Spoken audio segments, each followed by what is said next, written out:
You know, they say words are more precious than diamonds. But what happens when your words cost you actual diamonds? £500 million worth? Today, let's turn back the clock and step into the glittering world of Ratner's jewelry. Picture yourself strolling down a British high street in the 1980s. You can almost hear the jingles from their commercials as you pass by. Ratner's was more than a brand. It was a household name. It wasn't just a store. It was an empire. Affordable, yet luxurious. Ratner's made you feel like $1 million without costing you one. Of course, because Ratner's was British, probably made you feel like £1 million, but who's counting?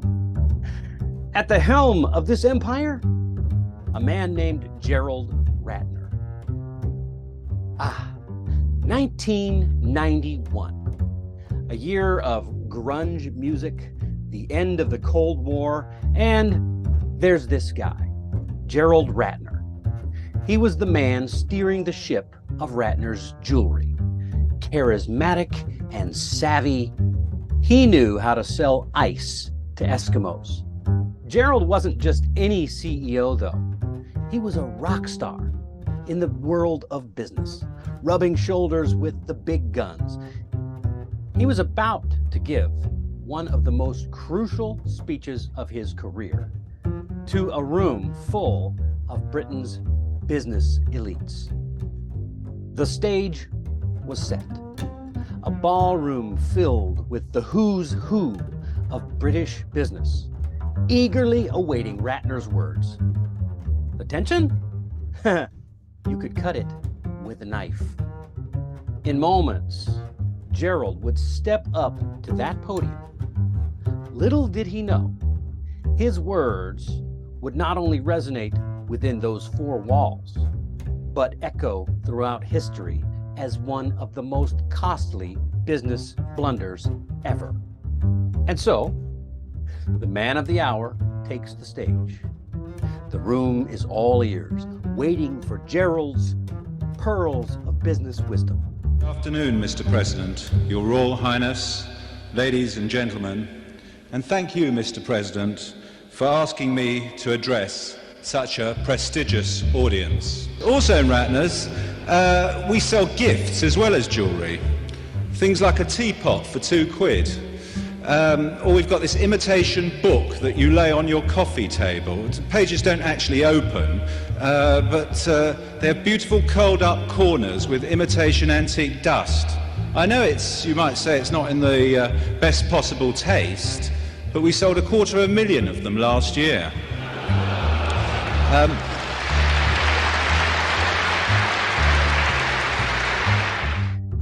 And then, just as you think it's smooth sailing, the audience is laughing at all of his jokes. We also do this nice sherry decanter. It's cut glass, and it comes complete with 6 glasses on a silver-plated tray that your butler could bring you in and serve you drinks on. And it's really only cost £4.95. People say to me, how can you sell this for such a low price? I say, because it's total crap. Boom! He just says it. Because it's total crap. Wow, that is a phrase that will go down as a textbook foot in mouth moment. He really stuck his foot in his mouth. In the blink of an eye, Ratner's words resonate far beyond that ballroom. Stocks plummet. We're talking £500 million evaporating into thin air. Gerald's face says it all. He knows he didn't just put his foot in his mouth. He shot himself in the foot with a verbal bazooka. The next morning, Gerald Ratner wakes up, not to the smell of coffee, but to his name splashed across every headline. Every news channel in the UK And folks, it ain't flattering. Oh no, the public, they're furious. Store doors are now shuttered.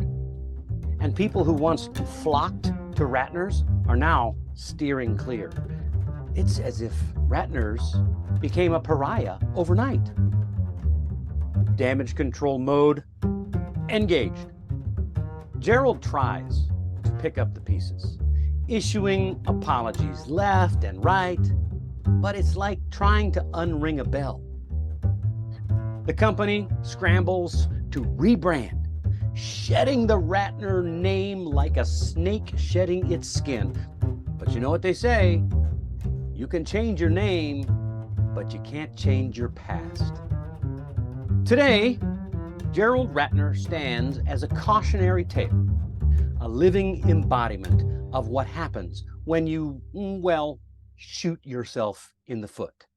Metaphorically speaking, they even teach this in business college, in the opposite of branding.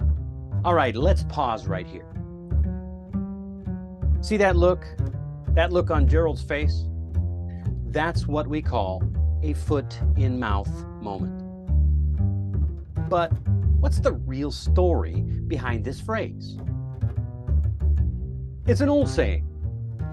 It means that you've said something you immediately regret.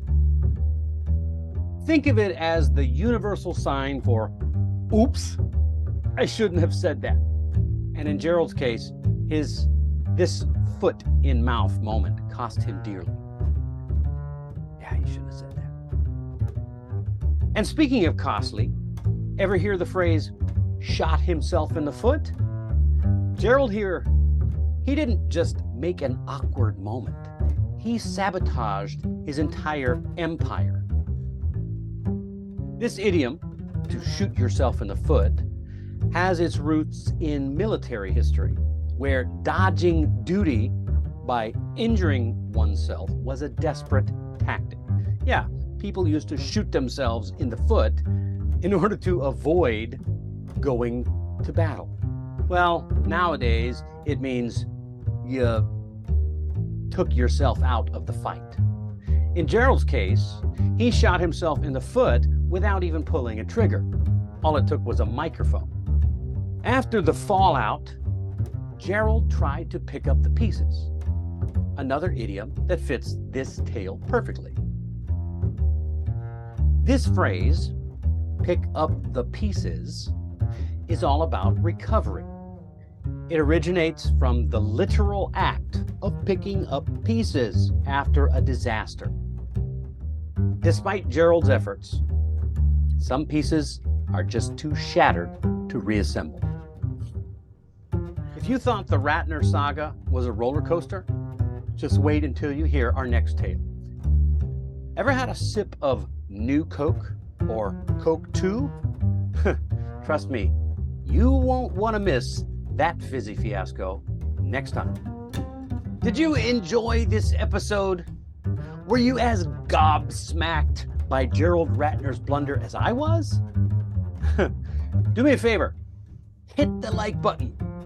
Drop your thoughts in the comments. And if you haven't already, smash that subscribe button. And don't forget to join me next week for more Boardroom Blunders. I'm Captain Dennis, steering you through the most jaw-dropping boardroom blunders in history. Until next time, remember, words can be more costly than diamonds. Choose them wisely.